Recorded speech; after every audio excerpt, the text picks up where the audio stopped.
அரேபிய நாடு. அங்கே ஒரு ஆட்சி தலைவர். அரேபிய நாட்டு ஆட்சி பொறுப்பை ஏற்றுக்கிட்டவர். அவர் ஆட்சி பொறுப்பை ஏற்றுக்கிட்ட பிறகு ஒரு நாள் ஒரு தெருவில் நடந்து போய்கிட்டு இருந்தார். அவர் தோளில் ஒரு பெரிய துணி மூட்டை, அதை சுமந்துக்கிட்டு கடத்தெருவை நோக்கி அவர் போய்கிட்டு இருக்கிறார். வழியில் அவரை சந்தித்தார் உமர். அவர் கேட்டார், கலீஃபா அவர்களே, எங்கே புறப்பட்டுட்டீங்க அப்படின்னு கேட்டார். கலீஃபான்னா ஆட்சி தலைவர்னு அர்த்தம். இதுக்கு அவர் சொன்னார், நான் துணி வணிகம் செய்கிறவன், அதனால் துணி வியாபாரம் செய்கிறதுக்காக போயிட்டுருக்கிறேன்னார். நீங்கள் இப்போ இந்த நாட்டுக்கு ஆட்சி தலைவர், ஆட்சி பொறுப்பில் இருக்கிறீங்க. நீங்கள் வியாபாரம் செய்ய போட்டால் அரசு பணிகளை செய்கிறது யார் அப்படின்னு கேட்டார் அவர். நான் அரசு பணிகளை மட்டுமே செஞ்சுக்கிட்டு இருந்தால் என் குடும்பத்தை காப்பாற்றுறது யார் அப்படின்னு கேட்டார் அவர். இப்படி கேட்டவர் யார் தெரியுமா? அவர் தான் அபூபக்கர், இறை தூதர் முகமது அவர்களுக்கு பிறகு கலீஃபாவாக தேர்ந்தெடுக்கப்பட்டவர். அப்போலாம் ஆட்சி தலைவர்களுக்கு சம்பளம்னு எதுவும் கிடையாது. இந்த பிரச்சனையை எப்படி தீர்க்கிறதுன்னு யோசனை பண்ணார் உமர். அபு உபைதா அவர்கள்கிட்ட அழைச்சிட்டு போனார். அவர் யாருன்னா, அவர் தான் பொது நிதி கருவூலத்தின் பொறுப்பாளர். அவர்கிட்ட பிரச்சனையை சொன்னார்.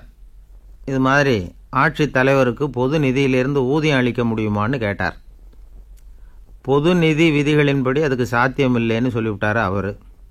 சரி, வேற ஏதாவது வழி இருக்குதான்னு கேட்டார் உமர். அபு உபைதா கொஞ்சம் யோசனை பண்ணி பார்த்தார். அப்புறமா சொன்னார், மக்காவிலிருந்து மதீனாவுக்கு குடிபெயர்ந்து வந்த அகதிகளுக்கு நிதி உதவி அளிக்கிறதுக்கு விதிகளில் இடம் இருக்கு. அப்படி பார்த்தா அபூபக்கரும் அகதி தானே, அதனால் எல்லா அகதிகளுக்கும் கொடுக்கறது மாதிரியே அவருக்கும் ஒரு தொகை அளிக்கலாம்னார். கலீஃபா அபூபக்கருக்கு இந்த அகதி உதவி தொகையைத்தான் கொடுத்துட்டு வந்தாங்களாம்.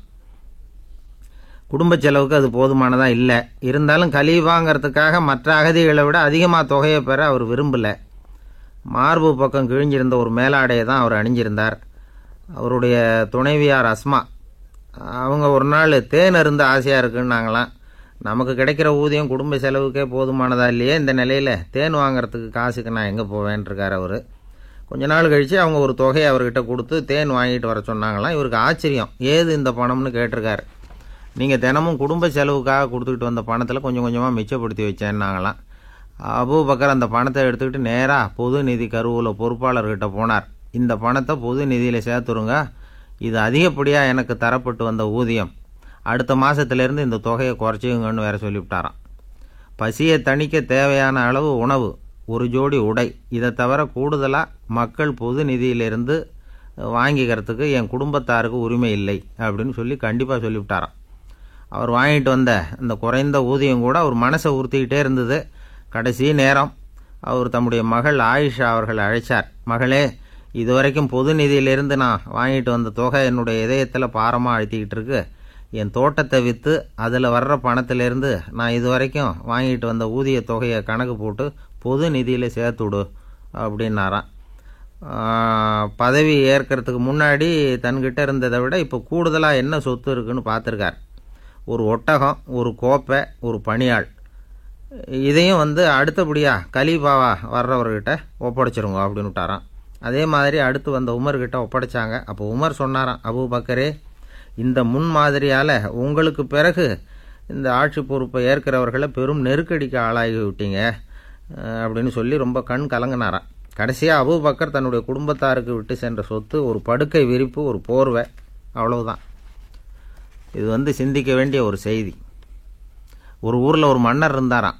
அமைச்சர் அவர்கிட்ட சொன்னாராம், மன்னா, நம்ம ராஜ்யத்தில் இனிமே லஞ்ச ஊழலே இருக்காதுன்னாராம்.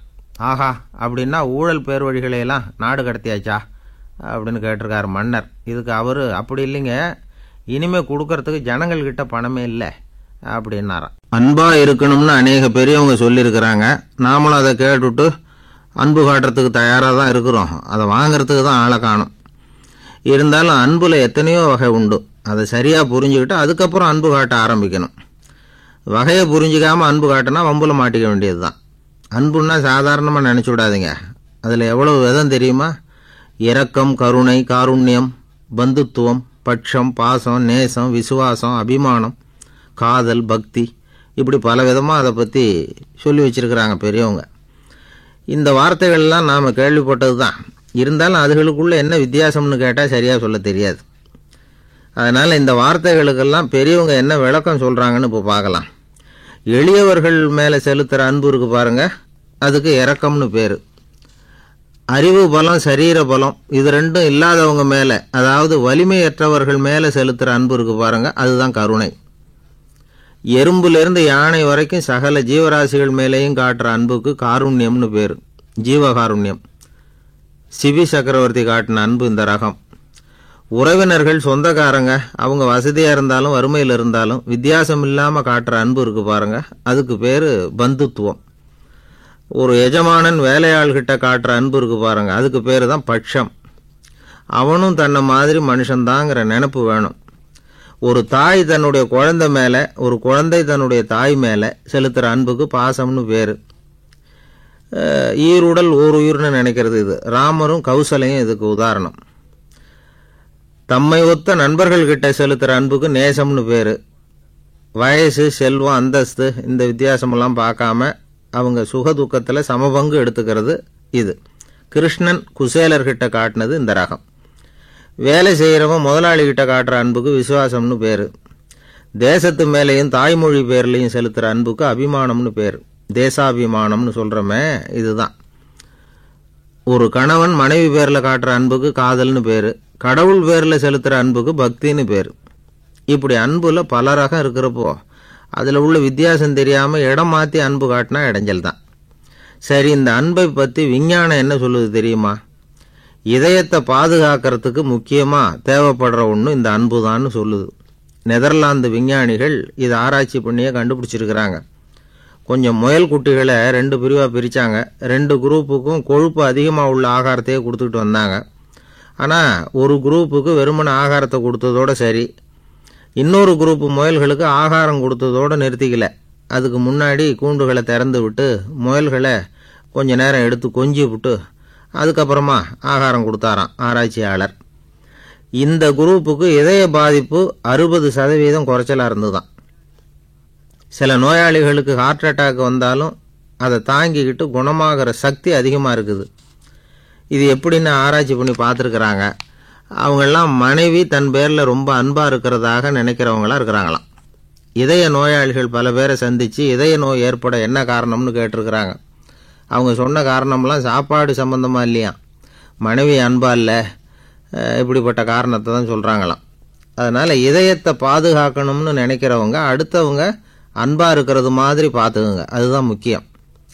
ஒருத்தர் முகம் பூரா பிளாஸ்டரி போட்டுக்கிட்டு வந்தார்.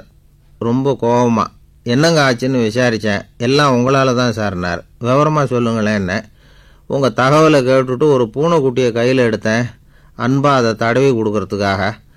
ஆனால் அது முந்திக்கிட்டது, அது என் முகத்தை தடவி கொடுத்துட்டுது, முகம் பூரா நகை கீறல், அதுதான் இப்படி அப்படின்னார். அன்புல அறிவு சேராததுனால வந்த கோளாறு இது. ஆசைப்படுறதுல தப்பு இல்லை, ஆனால் அந்த ஆசை தேவைக்கு தகுந்த மாதிரி இருக்கணும். தேவைக்கு மீறிய ஆசைகள் இருக்கு பாருங்கள், அது தேவையில்லை. இந்த கருத்தை வலியுறுத்தது மாதிரி ஒரு கதை உண்டு. தேவேந்திரனுக்கு திடீர்னு வீடு கட்டணும்னு ஒரு ஆசை வந்துதான். வீடுன்னா நாம் கட்டுற மாதிரி இல்லை. தேவேந்திரன் வீடுன்னா சும்மாவா, ஒரு பிரம்மாண்டமான அரண்மனை கட்டணும். அது மாதிரி இந்த 3 லோகத்துலேயும் ஒரு அரண்மனை கிடையாது அப்படின்னு எல்லாரும் சொல்லணும். இது அவனோட ஆசை. உடனே தேவ தச்சரான விஸ்வகர்மாவை கூப்பிட்டான், உத்தரவு போட்டான். விஸ்வகர்மா தன்னுடைய உதவியாளர்களை எல்லாம் கூப்பிட்டு ஒன்றா சேர்த்துக்கிட்டார். படாத பாடுபட்டு ஒரு பெரிய அரண்மனையை கட்டி முடித்தார். கட்டி முடிக்க 1000 வருஷம் ஆச்சு. தேவேந்திரன் வந்து பார்க்குறான். அவனுக்கு திருப்தி ஏற்படலை. என்னுடைய அந்தஸ்துக்கு இது ரொம்ப சாதாரணமான கட்டிடம், இதை விட இன்னும் பெருசாக கட்டு அப்படின்னா. தேவ தச்சர் திணறி போயிட்டார். அவரால் அதுக்கு மேலே எதுவும் செய்ய முடியல. என்ன பண்ணுறதுன்னு யோசனை பண்ணார். நேராக நாரதர் காலில் போய் விழுந்தார். நீங்கள் தான் என்னை இந்த பிரச்சனையிலேருந்து காப்பாற்றணும்னார். நாரதர் யோசனை பண்ணார். சரி, கவலைப்படாதேன்னார். நேராக இந்திரன்கிட்ட போனார். இந்திரன் வந்து நாரதரை பார்த்த உடனே வாங்கன்னு கூட்டிகிட்டு போய் அரண்மனையை காட்டினான். இது மாதிரி ஒரு அரண்மனையை நீங்கள் வேறு எங்கேயாவது பார்த்துருக்குறீங்களா அப்படின்னு ரொம்ப பெருமையாக கேட்டான். நான் பார்த்ததில்லை, ஆனால் என்னை விட வயசில் மூத்தவர் மகரிஷி லோமேசர், அவர் ஒரு வேளை பார்த்துருக்கிறாரா என்னமோ அப்படின்னார். உடனே அவரை மனசில் நினச்சி தியானம் பண்ணினார். அடுத்த கணம் லோமேசர் அங்கே வந்தார். இடையில் ஒரு சின்ன துண்டு, கையில் ஒரு கமண்டலம், தலையில் ஒரு பாய், அவ்வளவுதான் அவர்கிட்ட இருந்தது. எதுக்காக தலையில் எந்த பாய் அப்படின்னு கேட்டான் இந்திரன். என்ன மாதிரி அற்ப ஆயுள் உள்ள ஒரு ஜீவன் தனியாக வீடு கட்டிக்கிட்டு திண்டாடணுமா? இந்த பாய் தான் ஒரு வீடு மாதிரி எனக்கு நிழல் கொடுக்குது அப்படின்னார் அவர். என்னது, உங்களுக்கு அவ்வளவு கொஞ்சமான ஆயுளா அப்படின்னு ஆச்சரியத்தோடு கேட்டான் இந்திரன். ஆமாம், இதை பாரு, என்னுடைய மார்பில் ஒரு பொற்காசு அளவுக்கு ரோமம் உதிர்ந்துட்டுது. எப்போ என் உடம்புல உள்ள எல்லா ரோமமும் உதிர்ந்துருமோ அப்போ என்னுடைய ஆயுள் முடியும் அப்படின்னார். எப்போ அந்த ரோமங்கள் பூரா உதிரும்னு கேட்டான் இவன். ஒரு பிரம்மா மறைஞ்சதும் ஒரு ரோமம் உதிரும். என் உடம்புல உள்ள ரோமங்களின் எண்ணிக்கை எவ்வளவோ அவ்வளவு பிரம்மாக்கள் தோன்றி அவங்க ஆயுள் முடியும் பொழுது என் உடம்புல உள்ள ரோமங்கள் பூரா உதிரும் அப்படின்னார். அப்படின்னா ஒரு பிரம்மாவோட ஆயுள் எவ்வளவு காலம்னு கேட்டான். ஒரு பிரம்மாவுக்கு 100 தேவ வருஷம். ஒவ்வொரு தேவ வருஷத்துக்கும் 365 தேவ நாள். ஒவ்வொரு தேவ நாள்லேயும் ஒன்றை மாதிரி 14 இந்திரர்கள் தோன்றி மறைகிறாங்க அப்படின்னு மகரிஷி லோமேசர் சொல்கிறார். இதை கேட்டதும் இந்திரன் ஆடி போயிட்டான். அவ்வளவு ஆயுள் உள்ள இவரே அற்ப ஆயுள்னு சொல்கிறார். நான் என்னுடைய ஆயுளை பெருசாக நினச்சிக்கிட்டு பிரம்மாண்டமான அரண்மனை கட்டணும்னு ஆசைப்படுறேனே அப்படின்னு நினச்சான். எனக்கு வீடு கட்டின வரைக்கும் போதும்னு விட்டான். அதனால் நாமெல்லாம் நம்முடைய தேவைக்கு தகுந்த மாதிரி ஆசைப்படுறது தான் நியாயம். ஆனால் அப்படியே நடந்துக்கிறோம். மனுஷன் கடவுளையே ஏமாற்றி காசு வாங்கிறதுக்குள்ள ஆசைப்படுறான். ஒருத்தன் கடவுளை நினச்சி தவம் இருந்தான். கடவுள் நேரில் வந்தார். தேவலோகத்தில் ரூபாய்க்கெல்லாம் என்ன மதிப்புன்னு கேட்டான். அங்கெல்லாம் ரூபாய்ங்கிறது உங்கள் பணத்தில் 1 கோடி ரூபாய்க்கு சமம். அதாவது தேவலோகத்தில் 1 ரூபான்னா இங்கே 1 கோடி ரூபா. அது மாதிரி எங்களுக்கு ஒரு நாளுங்கிறது உங்கள் கணக்கில் 1 கோடி வருஷத்துக்கு சமம் அப்படின்னார் கடவுள். அப்படின்னா எனக்கு நீங்கள் அதிகமாக எதுவும் தர வேணாம், உங்கள் கணக்குப்படி ஒரே 1 ரூபா கொடுங்க, அது போதும்னா இவன் ரொம்ப சாமர்த்தியமாக. கடவுள் யோசனை பண்ணார். அது ஒன்றும் கஷ்டம் இல்லை, 1 ரூபா தானே கேட்குற, கொடுத்துட்றேன். ஆனால் இப்போ வரும்பொழுது நான் எடுத்துக்கிட்டு வரல, எங்கள் கணக்குப்படியே 1 நாள் பொறுத்துக்க பணத்தோடு வந்துடுறேன் அப்படின்னு சொல்லிவிட்டு பறந்து போயிட்டார். ஒரு தந்தை தன்னோட பிள்ளைய ரொம்ப தைரியசாலியாக வளர்க்கணும்னு ஆசைப்பட்டார். அதுக்காக அவனை கூப்பிட்டு உட்கார வச்சு இப்படி உபதேசம் பண்ணார். இதை பாருப்பா, நான் உன்னாட்டம் இருக்கிறப்போலாம் எதுக்கும் பயப்பட மாட்டேன், ரொம்ப துணிச்சலாக இருப்பேன். ஒரு நாள் ஒரு அப்பாவி எலியை ஒரு பூனை துரத்திட்டு ஓடிச்சு. நான் உடனே என்ன செஞ்சேன் தெரியுமா? அந்த பூனையை பிடிச்சேன், அது வாலில் ஒரு பட்டாசு சரத்தை கட்டினேன், கொளுத்தி விட்டேன், படபடன்னு வெடிக்க ஆரம்பிச்சுட்டுது. அது துள்ளிக்கிட்டு அங்கேயும் இங்கேயும் ஓடி இருக்கு பாரு ஓட்டம், ரொம்ப தமாஷு அப்படின்னார் அப்பா. இப்படி சொல்லிவிட்டு பையனை பார்த்து, இதை கேட்குறதுக்கு உனக்கும் துணிச்சல் வருதா, நான் என்னுடைய செயலை நீ கேட்குறப்போ உனக்கு துணிச்சல் வருதா அப்படின்னு கேட்டார். வருதுன்னா பையன். எப்படின்னா அப்படிங்கிற விவரத்தையும் சொன்னான் அவன். அதாவது எலியை விரட்டினத்துக்காக பூனை வாலில் பட்டாசு கொளுத்துனீங்க நீங்கள், பூனையை விரட்டினத்துக்காக உங்கள் கழுத்தில் பட்டாசு சரத்தை மாட்டினா என்னென்னு தோணுது எனக்கு அப்படின்னு நான் பையன். பையனோட துணிச்சல் அப்பாவே நடுங்க வச்சுட்டுது. அது சரி, ஒரு அப்பா பிள்ளைக்கு இப்படியா உபதேசம் பண்ணுறது? எல்லாருக்கிட்டையும் அன்பாக பழகிறது எப்படி அப்படின்னு சொல்லி கொடுக்கணும். பிஞ்சு உள்ளங்களில் நஞ்சை தூவலாமா? ஒரு நாள் விநாயகர் ஒரு பூனையோடு விளையாடிக்கிட்டு இருந்தாராம். அப்படி ஆசையாக விளையாடிக்கிட்டு இருந்தப்போ அவரோட கை நகம் தவறுதெல்லாம் பூனையோட முகத்தில் பட்டுவிட்டு தான். அது ஒரு சின்ன கீரெல்லாம் உண்டாகி விட்டுது. அப்பா அவர் அதை ஒரு பெருசாக நினைக்கல. கொஞ்ச நேரத்துக்கு அப்புறம் விநாயகர் வீட்டுக்கு வந்தார். அவங்க அம்மா பார்வதி தேவியை பார்த்தார். பார்வதி தேவி கன்னத்தில் விரலால் கீறினது மாதிரி ஒரு அடையாளம் இருந்தது. விநாயகருக்கு அதிர்ச்சி, ஆச்சரியம். நம்ம அம்மா இந்த உலகத்துக்கே தாயார், அப்பேற்பட்ட அவங்க முகத்திலேயே கீறலை உண்டாக்கக்கூடியவங்க யாராக இருக்க முடியும் அப்படின்னு யோசனை பண்ணார். தாயே, உன்னுடைய கன்னத்தில் இந்த வடு எப்படிம்மா ஏற்பட்டதுன்னு கேட்டார். குழந்தாய், இது நீ செஞ்ச காரியம்தான்ப்பா, உன்னுடைய கை நகம் கீறினதுனால ஏற்பட்ட வடு தான் இது அப்படின்னாங்க அவங்க. விநாயகர் திடுக்கிட்டு போட்டார். எப்படிம்மா அது? நான் எந்த காலத்துலேயும் ஒன்று அப்படி கீறினதாக எனக்கு நினைவு இல்லையே அப்படின்னார். இன்றைக்கி காலையில் ஒரு பூனையை கீறினதை நீ மறந்துட்டியா அப்படின்னாங்க அந்த அம்மா. விநாயகர் திகைச்சு போய் நின்னார். பார்வதி தேவி சொன்னாங்க, இதை பார்ப்பா, இந்த உலகத்தில் இருக்கக்கூடிய எல்லா உயிர்கள்லேயும் நான் இருக்கிறேன், நான் தான் இந்த உலகமாக ஆகியிருக்கிறேன். ஆகையினால நீ யாரை துன்புறுத்தினாலும் அது உண்மையிலேயே என்ன துன்புறுத்தினதாக தான் வந்து முடியும் அப்படின்னாங்க. விநாயகர் மனசுக்குள்ளே ஒரு வெளிச்சம் ஏற்பட்டு தான். அதுக்கப்புறம் அவர் யாரையுமே கல்யாணம் பண்ணிக்காததுக்கு அதுதான் காரணமாக. இந்த உலகத்தில் எல்லாரையும், இங்கே இருக்கிற எல்லாத்தையும் தாயின் வடிவமாக அவர் பார்க்க ஆரம்பிச்சிட்டாராம். குருதேவர் ராமகிருஷ்ணர் இந்த கதையை எடுத்து சொல்லியிருக்கிறார். நபிகள் நாயகம் ஒரு தடவை ஒரு நாற்காலியில் உட்காந்து என்னமோ யோசனை பண்ணிகிட்டு இருந்திருக்கிறார். அப்போ அவரோட உடையில் ஒரு கீழ்ப்பகுதி தரையில் படிஞ்சு கிடந்திருக்குது. அங்கே விளையாடிக்கிட்டு இருந்த ஒரு பூனை அது மேலே வந்து படுத்து தூங்கி போச்சு. தொழுகை செய்ய வேண்டிய நேரம் வந்துட்டது. நபிகள் நாயகம் எழுந்திருக்க பார்த்தார். அப்போ தான் பூனை தன்னோட உடை மேலே படுத்து தூங்கிட்டு இருக்கிறது கண்ணில் படுது. பூனையோட தூக்கத்தை கலைக்க விரும்பல. அவர் தன்னுடைய சகோதரியை கூப்பிட்டார். ஒரு கத்திரிக்கோல் எடுத்துகிட்டு வர சொன்னார். பூனை படுத்திருந்த உடைப்பகுதி மட்டும் இருக்குல்ல, அதை மட்டும் அதோட கத்திரிச்சு விட்டுட்டு அதுக்கப்புறம் அவர் எழுந்திரிச்சு தொழுகைக்கு போனாராம். அதாவது பிற உயிர்கள்கிட்ட எப்படி அன்பு காட்டணுங்கிறத பெரியவங்க எவ்வளவோ விதத்தில் நமக்கு எடுத்து காட்டியிருக்கிறாங்க. இருந்தாலும் எத்தனை பேர் மனசில் அதெல்லாம் உரைச்சிருக்குது. நாமளும் நம்ம ட்ரெஸ்ஸு மேலே ஒரு பூனை படுத்திருந்தா ஒரு கத்திரிக்கோலை தான் தேடுவோம், எடுத்துக்கிட்டு வர சொல்லுவோம். துணியை வெட்டுறதுக்கு பதிலாக இல்லை அதோட வாழை வெட்டினா என்ன அப்படின்னு தோணும். ஒரு ஆள் ரொம்ப பிரியமாக ஒரு பூனையை ஆற்றுல குளிப்பாட்டிக்கிட்டு இருந்தானா. எப்படி? அந்த பூனையை ஆற்று தண்ணியில் அமுக்கி அமுக்கி குளிப்பாட்டிக்கிட்டு இருக்கிறான். அந்த வழியாக போன பெரியவர் ஒருத்தர் இதை பார்த்தார். இதை பார்ப்பா, பூனையை அது மாதிரி ஆற்று தண்ணியில் அமுக்கி குளிப்பாட்டாத, மூச்சு திணறி செத்து போடும் அப்படின்னு அட்வைஸ் பண்ணார். நீ போய் அவன் வேலையை பார்த்துக்கிட்டு, எனக்கு எல்லாம் தெரியும்னா இவன். சரின்னு அவர் போயிட்டார். கொஞ்ச நேரம் கழித்து அவரே அந்த வழியாக திரும்பி வந்துக்கிட்டு இருந்தார். ஆற்றுல பூனையை குளிப்பாட்டிக்கிட்டு இருந்தவன் அழுதுகிட்டு உட்காந்துருக்கிறான். பக்கத்தில் அந்த பூனை செத்து கிடக்குது. இதை பார்த்தார் பெரியவர். நான் தான் அப்போவே சொன்னேனே அந்த பூனையை ஆற்றுல நினைக்காதேன்னு, அதை கேட்டிருந்தா அப்படி ஆயிருக்குமா அப்படின்னார். அந்த ஆள் கோபமாக இவரை முறைச்சி பார்த்தான். அட போய்யா, இந்த பூனை ஆற்றுல குளித்ததுனால ஒன்றும் செத்து போகல, குளித்ததுக்கப்புறம் அதோட உடம்பு ஈரமாக இருக்குதுன்னு அதை புழிஞ்சேன், அதனால தான் இப்படி ஆயிட்டுது அப்படின்னு நானா. நம்மளில் சில பேர் ரொம்ப தைரியமாக இருப்பாங்க. நாம் கூட சொல்கிறது உண்டு, அந்த ஆளுகிட்ட வர்றதுக்கு யமன் கூட பயப்படுவான் அப்படின்னு சொல்கிறது உண்டு. தைரியசாலிகளை நெருங்கிறதுக்கு யமன் பயப்படுவான் அப்படின்னு சொல்கிறது உண்மை தான். அது பொய் இல்லை. மன வலிமை இருக்குது பாருங்கள், அது மனுஷனை காப்பாற்றும். இது வந்து மருத்துவ ரீதியான உண்மை. உடல் கோளாறுகள் மன ஆரோக்கியத்தை பாதிக்கும். மன எழுச்சி, மன போராட்டம் இதெல்லாம் வந்து உடல் இயக்கத்தில் மாறுதலை உண்டாக்குது. சில வகையான நோய்களுக்கும் மனசுக்கும் இருக்கிற சம்பந்தம் என்னங்கிறத பற்றியெல்லாம் இப்போ ஆராய்ச்சி பண்ணுறாங்க.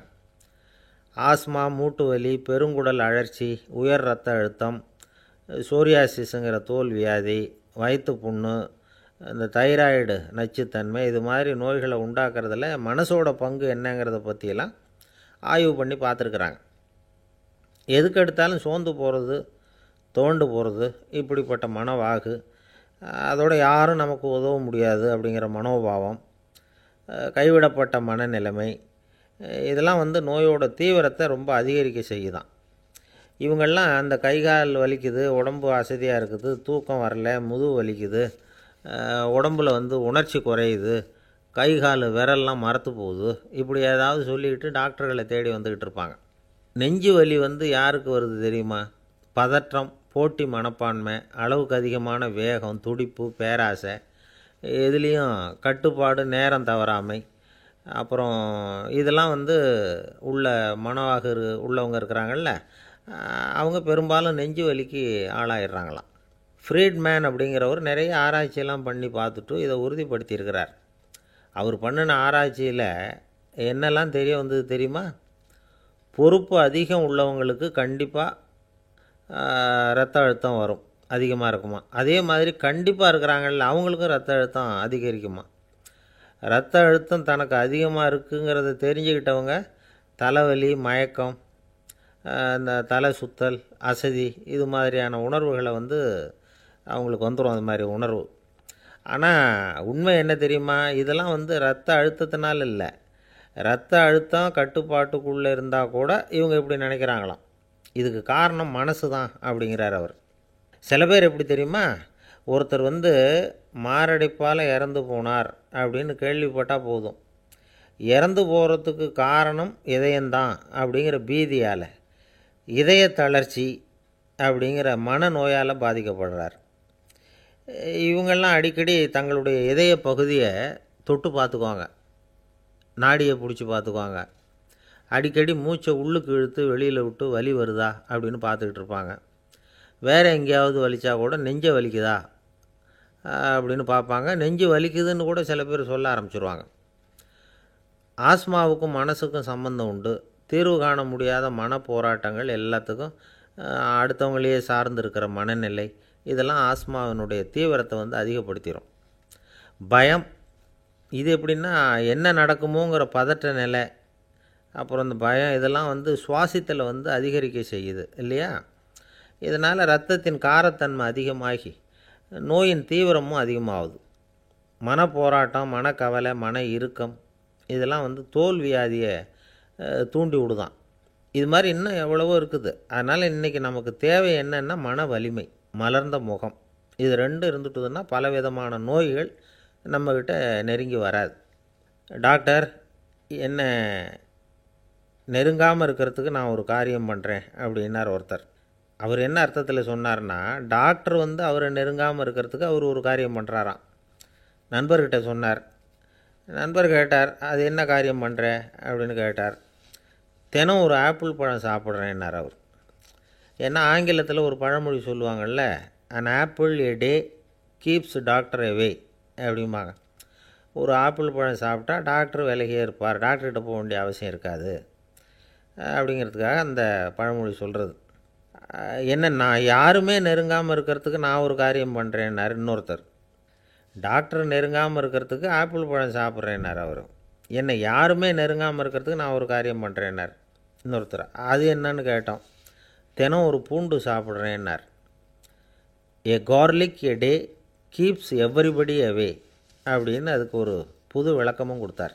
எனக்கு இது மட்டும்தான் சார் தெரியும், இதை தவிர வேறு எதுவும் தெரியாது அப்படின்னு சொல்லிக்கிட்டே காலம் தள்ளுறவங்க ரொம்ப பேர்.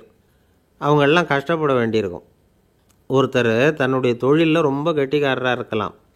அதுக்காக எப்பவும் அதே ஞாபகத்தில் இருந்துக்கிட்டு உலகியல் அறிவு இல்லாமல் இருந்துடக்கூடாது, அது ஆபத்து. இதுக்காக நம்ம தாத்தா பாட்டிலாம் ஒரு கதை சொல்லுவாங்களே, கேள்விப்பட்டிருக்கீங்களா?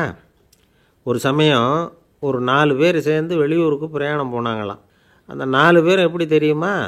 ஒருத்தர் வேதாந்தி, இன்னொருத்தர் சங்கீத வித்வான், 3வது ஆள் வைத்தியர், 4வது ஆள் ஜோசியர். இவங்க 4 பேரும் நண்பர்கள். அதனால் சேர்ந்து புறப்பட்டாங்க. வழியில் ஒரு ஊரில் தங்கினாங்க. இருட்டி போச்சு. அதனால் இன்றைக்கி ராத்திரி இங்கேயே தங்கி இருந்துட்டு நாளைக்கு புறப்படலாம் அப்படின்னு தீர்மானம் பண்ணாங்க. சாப்பாட்டுக்கு என்ன பண்ணுறது? அங்கேயே கடத்தெருவுக்கு போய் சாமான்லாம் வாங்கியாந்து சமைச்சு சாப்பிட்லாம்னு முடிவு பண்ணாங்க. 4 பேர் இருக்கிறதுனால ஆளுக்கு ஒரு காரியமாக செய்யலாம் அப்படின்னு வேலையை பிரிச்சுக்கிட்டாங்க. வைத்தியர் கரிகாய் வாங்க போனார், வேதாந்தி எண்ணெய் வாங்க போனார், ஜோசியர் பலசரக்கு வாங்க போனார், சங்கீத வித்வானுக்கு சமைக்கிற வேலை.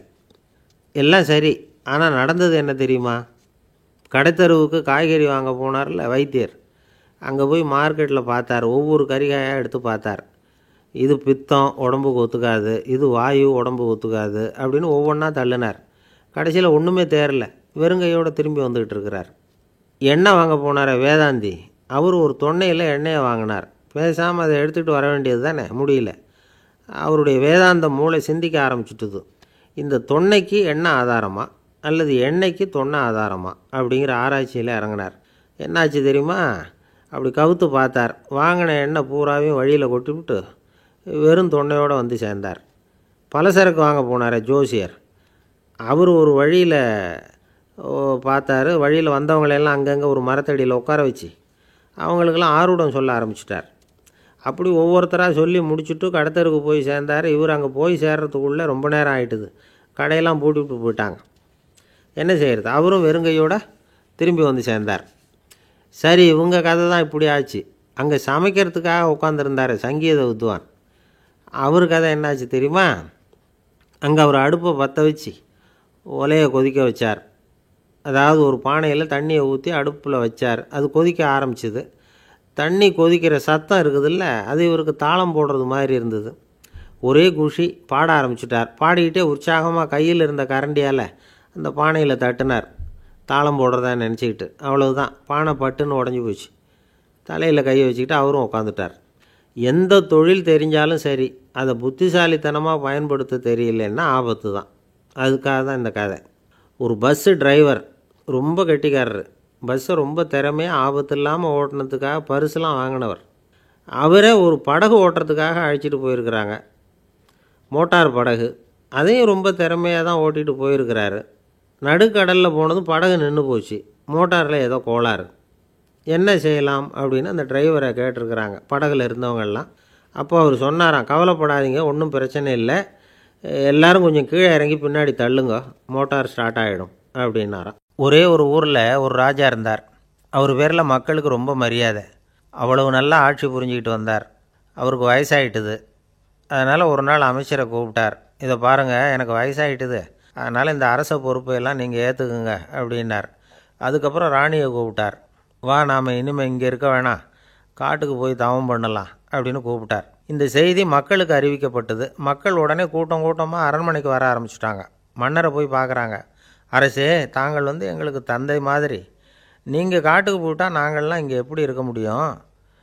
எங்களுக்கெல்லாம் எந்த துன்பமும் இல்லாமல் பார்த்துக்கிட்டு வர்றீங்க.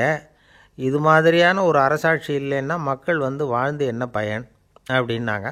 இருந்தாலும் என்ன பண்ணுறது, வயசாயிட்ட காரணத்தினால இந்த முடிவுக்கு வர வேண்டியிருக்குது அப்படின்னாராம் ராஜா. அப்படின்னா நீங்கள் காட்டுக்கு போக வேணாம், நாங்கள் போகிறோம். நாங்கள் அங்கே போய் தவம் பண்ணுறோம், வழிபாடு பண்ணுறோம்.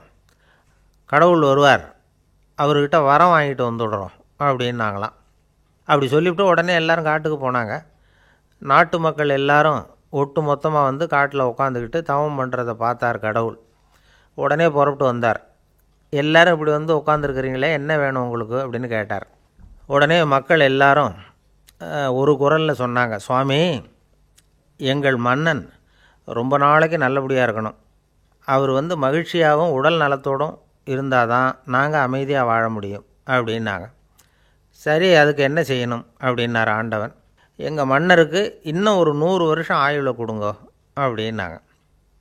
அவ்வளவு தானே, சரி அப்படியே ஆகட்டும் அப்படின்னு சொல்லிவிட்டு ஆண்டவன் போயிட்டார். மக்கள் மகிழ்ச்சியோடு திரும்பி வந்தாங்க. மன்னா, கடவுள் வரம் கொடுத்துட்டார், நீங்கள் 100 வருஷம் வாழ போகிறீங்க அப்படின்னாங்க. இதை கேட்டதும் ராணி ராஜாவை வணங்கி, நான் தவம் செய்ய போகிறேன் அப்படின்னு புறப்பட்டாங்க. உடனே மக்கள் என்ன நினச்சாங்க தெரியுமா? ஐயோ, நாம் ராஜாவுக்கு மட்டும்தானே நீண்ட ஆயுள் வேணும்னு வரம் வாங்கினோம், ராணிக்கு வாங்கலையே, அதுதான் கோபத்தில் புறப்பட்டாங்க போல இருக்குது அப்படின்னு நினச்சி வருத்தப்பட்டாங்க. ஆனால் ராணி நினச்சது அது இல்லை.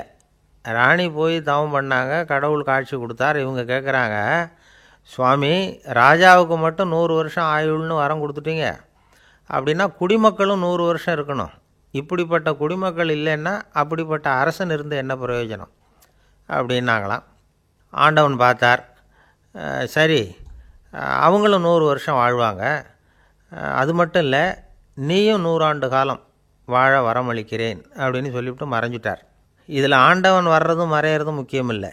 இதில் கவனிக்க வேண்டியது ஆள்கிறவனின் விசால மனம், குடிமக்களின் விசால மனம், ஆள்கிறவன் மனைவியினுடைய விசால மனம்.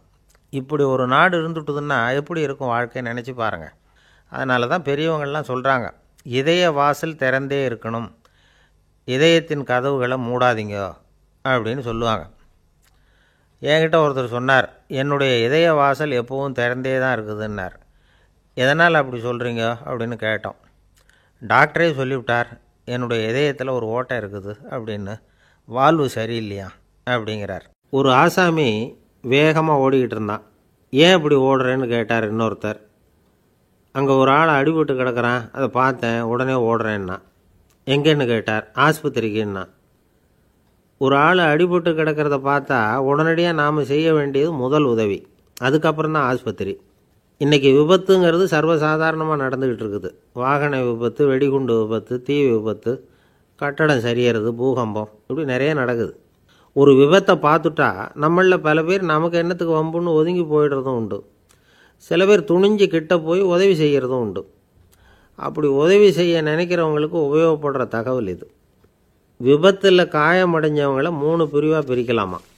முதல் வகை கொஞ்சம் சீரியஸானது, உயிருக்கு உடனே ஆபத்து தரக்கூடியது. மூளை காயம், முகம், கழுத்து காயங்கள், இருதயம், நுரையீரல் காயங்கள், வயத்தில் உள்ளுறுப்பு காயங்கள், அதிகப்படியான இரத்தப்போக்கு, இதனால எல்லாம் பாதிக்கப்பட்டிருந்தால் அது முதல் வகை அப்படின்னு நாமளே மனசுக்குள்ளே முடிவு பண்ணிக்கணும். இவங்களுக்கெல்லாம் உடனடியாக முதல் உதவி கொடுக்கணும். தாமதப்படுத்தாமல் ஆஸ்பத்திரிக்கு கொண்டுகிட்டு போயிடணும்.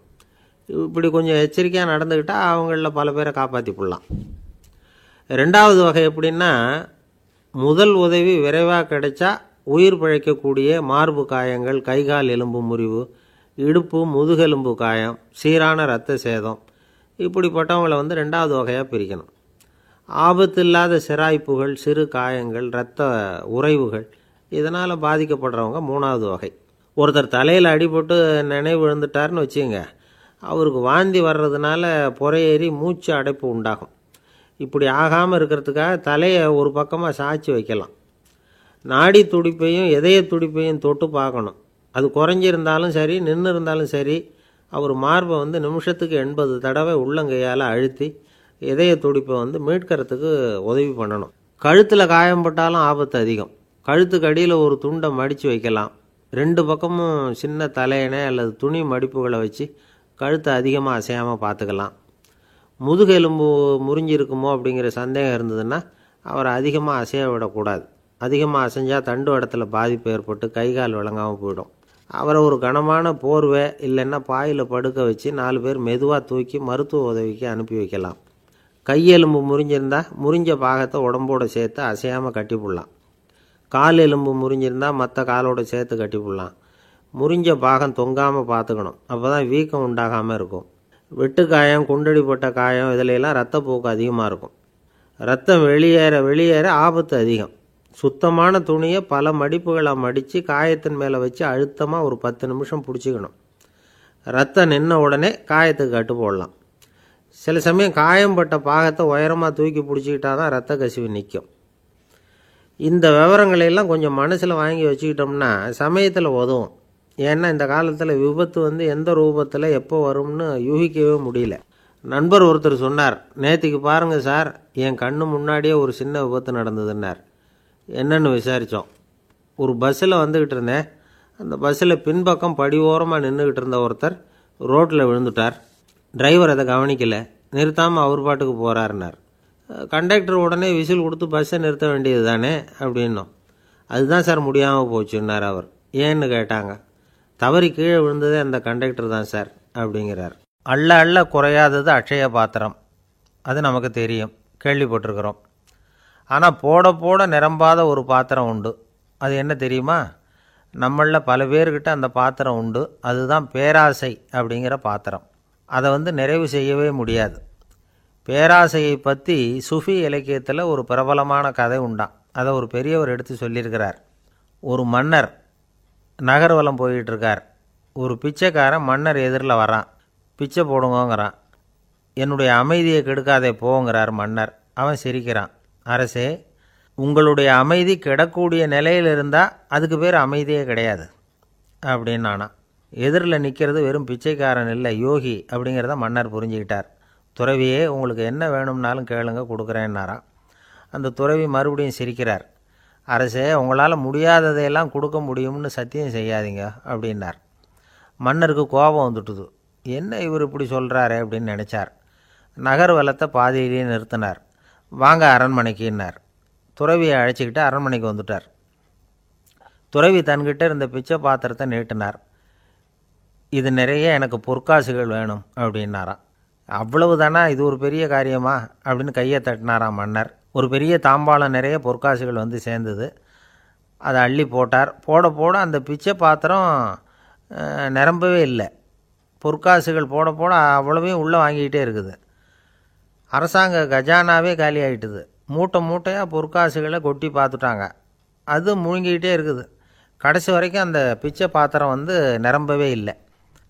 அரசர்கிட்ட இருந்த கர்வம் போயிட்டுது. அப்படியே பொத்துன்னு துறவி காலில் விழுந்தார்.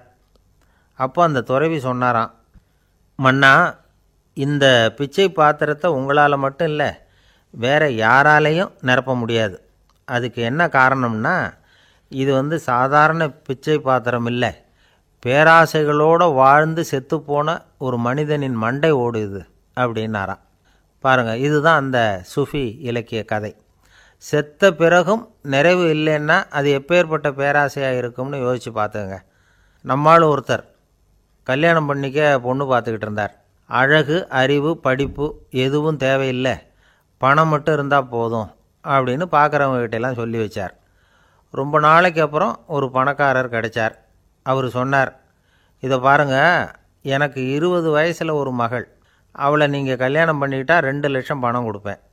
25 வயசில் ஒரு பொண்ணு, அவளை கல்யாணம் பண்ணிக்கிட்டா 2.5 லட்சம் தருவேன்.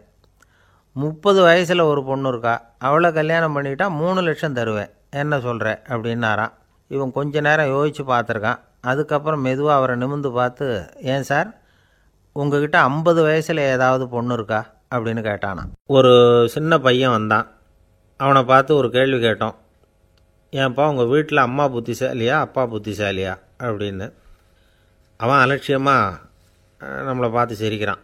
என்ன சார் இது, இந்த காலத்தில் இது கூட தெரியாமல் இருக்கிறீங்களே அப்படிங்கிறான். ஒரு சின்ன பையன் நம்மளை பார்த்து இப்படி கேட்டு விட்டானே அப்படின்னு நினைக்கிறப்போ நமக்கு ஒரு மாதிரி ஆகிடும். அதுக்கப்புறம்தான் இந்த தாத்தா பாட்டிலாம் சொல்கிற ஒரு கதை ஞாபகத்துக்கு வந்தது. அது என்ன கதை தெரியுமா? ஒரு ஊரில் ஒரு அம்மாவும் பிள்ளையும் இருந்தாங்களாம். அந்த மகனுக்கு திடீர்னு தேசாந்திரம் போய் வரணும்னு ஆசை வந்துட்டுது. ஊராக போய் சுற்றி பார்க்கணுங்கிற ஆசை. அந்த அம்மாவுக்கு இது பிடிக்கல. மகனை பிரிஞ்சு இருக்கிறதுக்கு அவங்க மனசு இடம் கொடுக்கல. வேணாப்பான்னு சொல்லி பார்த்தாங்க, அவன் கேட்கல. திடீர்னு புறப்படவும் செஞ்சுட்டான். சரி, இனிமேல் அவனை தடுக்க முடியாதுன்னு முடிவு பண்ணிக்கிட்டாங்க அந்த அம்மா. இருந்தாலும் புத்திசாலித்தனமாக ஒரு யோசனை பண்ணாங்க. மகனை கிட்டத்தில் கூப்பிட்டாங்க. அவங்ககிட்ட சொன்னாங்க, இதை பாருப்பா, நீ தேசாந்திரம் போகிறதுன்னு தீர்மானம் பண்ணிவிட்ட, அதை நான் தடுக்கலை, போயிட்டு வந்துடும். ஆனால் போகிறதுக்கு முன்னாடி எனக்கு ஒரு வாக்குறுதி கொடுத்துட்டு போ அப்படின்னாங்க. போகிறப்போ ராத்திரியாக இருந்தாலும் பகலாக இருந்தாலும் சரி, புளிய மரத்து நிழலில் தான் தங்கணும். திரும்பி வர்றப்போ இரவும் பகலும் நீ வேப்ப மரத்து நிழல்லே தங்கணும் அப்படின்னாங்க. சரி, அப்படியே செய்கிறேன்னு சொல்லி வாக்குறுதி கொடுத்தான் பையன். புறப்பட்டு போனான். போகிற வழியில் புளிய மரத்து நிழல்லையே தங்கினான், தூங்கினான். அப்படி போய்கிட்டே இருந்தான். 7ஆவது நாள் அவன் உடம்பு சுகமில்லாமல் போயிட்டுது. ரொம்பவும் பலவீனமாயிட்டான். இனிமேல் நடக்க முடியாதுங்கிற நிலைமை வந்துட்டுது. யோசித்து பார்த்தான். சரி, இதுக்கு மேலே போக வேண்டாம் அப்படின்னு முடிவு பண்ணிவிட்டு திரும்பி வர ஆரம்பிச்சிட்டான். திரும்பி வர்றப்போ வழியில் வேப்ப மரத்து நிழல்லையே தங்கி வந்தான். நாளுக்கு நாள் உடம்பு சரியாக வந்துட்டுது. 7ஆவது நாள் வீட்டுக்கு சேர்றான். உடம்பு பழையபடியே கலகலப்பாயிட்டுது. பூர்ண சுகம். தேசாந்திரம் போன பையன் திரும்பி வந்துட்டானே அப்படின்னு அந்த அம்மா ஆச்சரியப்படலை. ஏன்னா அவங்களுக்கு தெரியும் இப்படி ஆகும்னு. பையன் சீக்கிரமாக திரும்பி வரணுங்கிறதுக்காக தான் அவங்க அந்த யோசனையை சொன்னாங்க. என்ன விஷயங்கிறதையும் அவங்களே சொன்னாங்க. மகனே, புளிய மரத்து நிழல் உடம்புக்கு உஷ்ணத்தை கொடுக்கும், சீக்கம் உண்டாக்கும். அதனால் நீ தொடர்ந்து புளிய மரத்து நிழலில் தங்கினாவே நோய்க்கு ஆளாயிட்ட. அதனால் பயணத்தை முடிச்சுக்கிட்டு திரும்பி வரணுங்கிற முடிவுக்கு வந்துட்ட. திரும்பி வர்றப்போ நீ தங்கினது வேப்ப மரத்து நிழல். அது உடம்புக்கு குளிர்ச்சியை தரக்கூடியது, நோயை தீர்க்கக்கூடியது. அதனால் சுகமாக வீட்டுக்கு சேர்ந்துட்ட. உன்னோட தேசாந்திர பயணத்தை தடுக்கிறதுக்காக தான் இப்படி பண்ணினேன் அப்படின்னாங்களாம் அந்த அம்மா. பார்த்தீங்களா அம்மாவோட புத்திசாலித்தனத்தை? அப்பாவாக இருந்தால் இப்படியா பண்ணுவார்? ஒரு அப்பா பையன்கிட்ட 10 ரூபா கொடுத்து, இதை எடுத்துக்கிட்டு அடுத்த ஊருக்கு போய் அங்கே இருக்கிற மாமா கிட்ட இதை கொடுத்துட்டு வாடா, வழியில் எங்கேயாவது மரத்தடியில் படுத்து தூங்கி விடாதே அப்படின்னு எச்சரிக்கை பண்ணி அனுப்புனாராம். பையனுக்கு எச்சரிக்கையாக வாழறது எப்படிங்கிறத கற்றுக் கொடுக்கறதுக்காக இப்படி பண்ணார். அவன் பணத்தை வாங்கிக்கிட்டு போனான். அப்பா சொன்னதை மறந்துட்டு ஒரு மரத்தடியில் படுத்து தூங்கிட்டான். அவனுக்கு தெரியாமல் அவன் பின்னாடியே போன அப்பா அவன் கையில் இருந்த அந்த 10 ரூபாயை நைஸாக எடுத்துகிட்டு வந்துட்டார். அவன் பையில் தானே வச்சுருந்தான், அது தெரியாமல் எடுத்துகிட்டு வந்துட்டார். அவன் தூங்கிக்கிட்டு இருக்கான். எடுத்துகிட்டு ஒரு மறுபடியும் வீட்டுக்கு வந்துட்டார். பையன் முழிச்சுக்கிட்டு பையை தடவி பார்க்குறான், பணத்தை காணும். அழுதுகிட்டே திரும்பி வந்தான். அப்பா கிட்ட விஷயத்த சொன்னான். அப்பா சிரிச்சுக்கிட்டே சொன்னார், அதுக்கு தான்ப்பா ஆரம்பத்திலேயே எச்சரிக்கை பண்ணினேன், இனிமேலாவது நீ ஜாக்கிரதையாக இருக்கணும் அப்படிங்கிறதுக்காக தான் இப்படி பண்ணினேன். அந்த பணம் எங்கேயும் போயிடலை, நான் தான் அதை உனக்கு தெரியாமல் எடுத்து வச்சிருக்கிறேன். இதோ பாரு அப்படின்னு சொல்லிக்கிட்டு சைடு பாக்கெட்டில் கையை விட்டா அது ஓட்டையாக இருக்குது. அதை எவனோ ஏற்கனவே கத்திரிச்சு எடுத்துகிட்டு போயிட்டான். இப்போ அப்பா முகத்தில் அசடு வழிஞ்சுதான்.